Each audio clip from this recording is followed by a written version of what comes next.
সুপ্রিয় শিক্ষার্থী বন্ধুরা, RHMS স্কুলের পক্ষ থেকে তোমাদের সবাইকে জানাই আন্তরিক শুভেচ্ছা ও অভিনন্দন।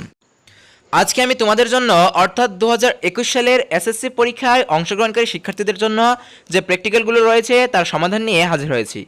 আজকে আমি আলোচনা করব রসায়নের প্র্যাকটিক্যাল নিয়ে। তোমাদের রসায়নে মোট 3টে প্র্যাকটিক্যাল রয়েছে। আমি এই 3টে প্র্যাকটিক্যালই তোমাদের ভালোভাবে বোঝানোর চেষ্টা করেছি। আমি আশা করছি তোমরা এই ভিডিওটি দেখলে অবশ্যই এই প্র্যাকটিক্যালটি সবচেয়ে সহজভাবে করতে পারবে। তো আমি তোমাদের এখানে সবটি কম্পিউটারাইজ, যাতে বুঝতে কোনো অসুবিধা না হয় সেই চেষ্টাই করেছি। তো চলো আমরা আগে প্র্যাকটিক্যালগুলি দেখে নিই। আমি এই প্র্যাকটিক্যালগুলো তোমাদের প্র্যাকটিক্যাল খাতায় যেভাবে লিখবে আমি হুবহু সেইভাবেই করেছি, তো তোমাদের চিন্তার কোনো কারণ নেই। তো চলো আগে আমরা প্র্যাকটিক্যালের উত্তরটি দেখে নিই। তো এটি হচ্ছে তোমাদের প্রথম প্র্যাকটিক্যাল। এখানে তোমরা দেখতে পাচ্ছ ধাতব কার্বনের যৌগের সাথে লঘু অ্যাসিডের বিক্রিয়ায় উৎপন্ন গ্যাস শনাক্তকরণ। তো এখানে হচ্ছে তারিখ 4/9/2021, তোমরা যে তারিখে লিখবে সেই তারিখটি লিখবে। এক্সপেরিমেন্ট নাম্বার, এখানে যেহেতু এটা প্রথম এক্সপেরিমেন্ট তাই হচ্ছে এক্সপেরিমেন্ট নাম্বার 1, আর এখানে পেজ নাম্বার 1। তো পেজ নাম্বারটা তোমরা মনে করে দেওয়ার চেষ্টা করবে। তো এখানে মূলনীতি, ক্যালসিয়াম কার্বনেট লঘু হাইড্রোক্লোরিক অ্যাসিডের সাথে বিক্রিয়া করে ক্যালসিয়াম ক্লোরাইড, পানি ও কার্বন ডাইঅক্সাইড গ্যাস উৎপন্ন করে। তো এখানে বিক্রিয়াটা হচ্ছে ক্যালসিয়াম কার্বনেট প্লাস 2HCl বিক্রিয়া করে CaCl2 plus CO2 plus H2O উৎপন্ন করে। তো এখানে যন্ত্রপাতি হচ্ছে একটি গোলতলি ফ্লাস্ক, একটি থিসল ফানেল, দুইবার সমকোণে বাঁকানো একটি কাচের নির্গম নল, কয়েকটি গ্যাস জার, ছিদ্রযুক্ত ছিপি। তো এই হচ্ছে আমাদের উপাদান। তো এখানে প্রয়োজনীয় বিক্রিয়া, তো এখানে রাসায়নিক দ্রব্যাদি ক্যালসিয়াম কার্বনেট, লঘু হাইড্রোক্লোরিক অ্যাসিড আর পানি। তো কার্যপদ্ধতি, একটি গোলতলি ফ্লাস্কে ক্যালসিয়াম কার্বনেটের কিছু ছোট টুকরো নেই, ছিপির সাহায্যে উলফ বোতলের এক মুখ দিয়ে একটি থিসল ফানেল এবং অপর মুখ দিয়ে দুইবার সমকোণে বাঁকানো নির্গম নলের এক প্রান্ত প্রবেশ করানো হলো। তো এই হচ্ছে তোমাদের চিত্র, দেখতে পাচ্ছ তোমরা তোমাদের প্র্যাকটিক্যালের খাতায় যে অপর পেজে যে রুল করা যে পেজটা রয়েছে এর অপর পেজটাই দেখবে তোমাদের ফাঁকা একটা পেজ ফিগার নং লেখা রয়েছে। তো ফিগার নংয়ের জায়গায় 1 লিখবে এবং এখানে সেই চিত্রটি আঁকবে। তো আমি আশা করছি তোমরা চিত্রটা পজ করে এঁকে নিয়েছো। তো চলো আমরা এখন পরেরটুকু দেখে নিই। তো তোমাদের পরবর্তীতে 3 নাম্বার যে কার্যপদ্ধতিটা, থিসল ফানেলের মধ্য দিয়ে কিছু পরিমাণ পানি গোলতলি ফ্লাস্কে নিই যেন ক্যালসিয়াম কার্বনেট এবং থিসল ফানেলের নিম্ন প্রান্ত পানিতে ডুবে থাকে। নির্গম নলের অন্য প্রান্ত একটি গ্যাস জার প্রবেশ করানো হলো। এরপর থিসল ফানেলের ভিতর দিয়ে ধীরে ধীরে হাইড্রোক্লোরিক অ্যাসিড যোগ করি। দেখা গেল ক্যালসিয়াম কার্বনেট এবং হাইড্রোক্লোরিক অ্যাসিড বিক্রিয়া করে যে কার্বন ডাইঅক্সাইড গ্যাস তৈরি করছে তা বুদবুদ আকারে নির্গম নল দিয়ে বের হয়ে আসছে। নির্গম নল দিয়ে বের হয়ে আসা গ্যাসকে গ্যাস জারে সংরক্ষণ করি। যেহেতু কার্বন ডাইঅক্সাইড বাতাসের অন্যান্য গ্যাস অপেক্ষা তুলনামূলক ভারী, সেহেতু কার্বন ডাইঅক্সাইড সিলিন্ডারের নিচের দিকে জমা হয়। তো আমরা ফলাফল বিশ্লেষণ করলে এখানে দেখতে পাচ্ছি উৎপন্ন কার্বন ডাইঅক্সাইড গ্যাসের বর্ণ লক্ষ্য করি, কার্বন ডাইঅক্সাইডের কোনো বর্ণ দেখা গেল না। গ্যাস জারের মুখে একটি জ্বলন্ত কাঠি ধরে কাঠিটির আগুন নিভে গেল। একটি টেস্ট টিউবে বা পরীক্ষা নলে চুনের পানি বা ক্যালসিয়াম হাইড্রোক্সাইড নিয়ে তার মধ্যে উৎপন্ন কার্বন ডাইঅক্সাইড গ্যাস প্রবেশ করানো হলো। প্রথমে সামান্য গ্যাস প্রবেশ করে ক্যালসিয়াম হাইড্রোক্সাইডের সাথে বিক্রিয়া করে ক্যালসিয়াম কার্বনের সাদা বর্ণের অধক্ষেপ করি, ফলে চুনের পানি গুলা হলো। এরপর আরও অধিক গ্যাস এই গোলা পানির মধ্যে প্রবেশ করানো হলো, ফলে ক্যালসিয়াম কার্বনেট পানি এবং কার্বন ডাইঅক্সাইড বিক্রিয়া করে ক্যালসিয়াম বাইকার্বনেট তৈরি করলো। এতে চুনের গোলা পানি আবার পরিষ্কার হয়ে গেল। তো এখান থেকে আমরা যে সিদ্ধান্ত নিতে পারছি কার্বন ডাইঅক্সাইড গ্যাস আগুন নেভাতে সাহায্য করে। তো সতর্কতা যে অবলম্বন করেছে থিসল ফানেলের শেষ প্রান্ত পানির নিচে যাতে সবসময় ডুবে থাকে সেই ব্যবস্থা নেওয়া উচিত। গোলতলি ফ্লাস্কে একটি স্ট্যান্ডের সাথে ভালো করে আটকিয়ে রাখতে হবে। তো এই হচ্ছে তোমাদের 1 নাম্বার প্র্যাকটিক্যাল। তো আমি আশা করছি তোমাদের কাছে প্র্যাকটিক্যালটি ক্লিয়ার হয়ে গেছে। তো চলো এখন আমরা 2 নাম্বারটা দেখে নিই। তো তোমাদের 2 নাম্বার প্র্যাকটিক্যালে দেখতে পাচ্ছ এখানে বলা হয়েছে ফেরাস সালফেট লবণের ক্যালাস গঠন। তো এখানে দেখতে পাচ্ছ তারিখ 4/9/2021, এক্সপেরিমেন্ট নাম্বার 2, এটি হচ্ছে 2 নাম্বার প্র্যাকটিক্যাল। তাই এখানে পেজ নাম হচ্ছে কত 3, পেজ নামটা তোমরা ভালো করে দিবে। তো মূল তত্ত্ব, ফেরাস সালফেট লবণকে অল্প পানিতে দ্রবীভূত করে দ্রবণ তৈরি করা হয়। এ দ্রবণকে ছাঁকন করে বিভিন্ন অপদ্রব্য দূর করে প্রাপ্ত পরিশ্রুত দ্রবণকে আস্তে আস্তে তাপ দেওয়া হয়। তাপ প্রয়োগে দ্রবণটি সম্পৃক্ত দ্রবণে পরিণত হয়। এরপর একে শীতল করলে FeSO4 7H2O এর ক্যালাস গঠিত হয়। তো এখানে প্রয়োজনীয় উপকরণ হচ্ছে ডেসিকেটর, ছাঁকন পেপার, স্ট্যান্ড, বিকার, গ্লাস রড, FeSO4 × 7H2O। তো তোমাদের কার্যপদ্ধতিটা যদি একটু লক্ষ্য করো, দেখতে পাচ্ছ FeSO4 কে পানিতে দ্রবীভূত করে বিভিন্ন অপদ্রব্য দূর করি, প্রাপ্ত দ্রবণকে ধীরে ধীরে তাপ প্রয়োগে সম্পৃক্ত দ্রবণ প্রস্তুত করি। প্রস্তুতকৃত দ্রবণে 2-1টি FeSO4 7H2O এর দানা যোগ করে যাতে ক্যালাসন গঠিত হয়, ক্যালাসন দ্রুত ঘটে। তো ক্যালাসন সম্পন্ন হলে প্রাপ্ত ক্যালাস বা সবুজ ভিট্রিয়লের দানা আলাদা করি এবং ডেসিকেটর শুকাই। এভাবে FeSO4 এর ক্যালাস পাওয়া যায়।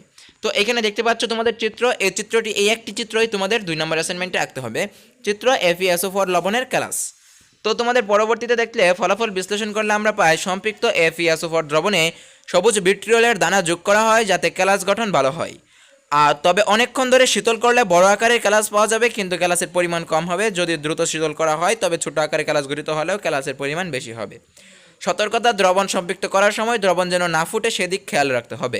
তো এই হচ্ছে তোমাদের 2 নম্বর অ্যাসাইনমেন্ট। তো চলো এখন আমরা 3 নম্বর অ্যাসাইনমেন্টে চলে যাই। তো তোমাদের 3 নম্বর প্র্যাকটিক্যালে যেটা বলা হয়েছে, দ্রাব্যতা ও বিদ্যুৎ পরিবাহিত পরীক্ষার মাধ্যমে আয়নিক ও সমযোজী যৌগ শনাক্তকরণ। তো এখানে দেখতে পাচ্ছ তারিখ, এক্সপেরিমেন্ট নাম্বার 3, পেজ নাম্বার 4। তো এখানে মূল তত্ত্ব, আয়নিক যৌগসমূহ পানিতে দ্রবণীয় এবং বিদ্যুৎ পরিবহনে সক্ষম। অন্যদিকে সমযোজী যৌগসমূহ পানিতে অদ্রবণীয় হলেও অ্যালকোহলে দ্রবণীয়। এসব যৌগ বিদ্যুৎ পরিবহন করতে পারে না। আয়নিক ও সমযোজী যৌগের উল্লেখযোগ্য পার্থক্য পর্যবেক্ষণের মাধ্যমে সহজেই শনাক্ত করা যায়। তো প্রয়োজনীয় যন্ত্রপাতি হচ্ছে 2টি পাত্র বা একটা বিকার অথবা কপার তার, ব্যাটারি, টর্চ বাল্ব, সুইচ। তো প্রয়োজনীয় রাসায়নিক দ্রব্য যেটি হচ্ছে আমাদের বিভিন্ন ধরনের পদার্থ, যেমন ন্যাপথলিনের গুঁড়া, আটা, তেল, খাদ্য লবণ, তুতে, কাপড়, কাঁচা সোডা, গ্রাফাইট দণ্ড, চিনি, সোডিয়াম ক্লোরাইড বা খাদ্য লবণ। তো কার্যপদ্ধতি হচ্ছে দ্রাব্যতা পরীক্ষা ও বিদ্যুৎ পরিবাহিতার পরীক্ষা নিচে ধারাবাহিকভাবে সম্পন্ন করা হলো। তো দ্রাব্যতা পরীক্ষা 1 নম্বর, ন্যাপথলিন গুঁড়া, আটা, তেল, খাদ্য লবণ, তুতে, কাপড়, কাঁচা সোডা নিই। এসব পদার্থের প্রতিটিকে আলাদা আলাদাভাবে পানিতে যোগ করি। তো পর্যবেক্ষণ, দেখা গেল কিছু যৌগ পানিতে দ্রবীভূত হলেও কিছু যৌগ দ্রবীভূত হয়নি।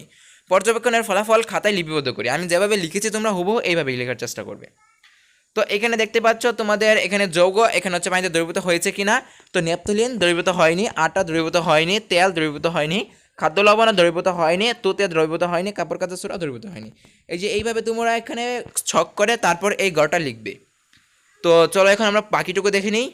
তো এখানে দেখতে পাচ্ছ এখানে আমি কিন্তু অ্যাসাইনমেন্ট এক্সপেরিমেন্টের নামটা লিখিনি, তোমাদের অনেকগুলি পৃষ্ঠা লাগতে পারে, তাই প্রতি পৃষ্ঠায় এক্সপেরিমেন্টের নামটি লেখার প্রয়োজন নেই, জাস্ট এক্সপেরিমেন্ট নাম্বারটা লিখে দিলেই হলো। তো এখানে যেটি রয়েছে তো সিদ্ধান্ত, জানা আছে আয়নিক যৌগ পানিতে দ্রবীভূত হয় এবং সমযোজী যৌগ পানিতে দ্রবীভূত হয় না। যেহেতু ন্যাপথালিন গুঁড়া, আটা, জেল ইত্যাদি পানিতে দ্রবীভূত হয়নি, তাই এগুলো সমযোজী যৌগ।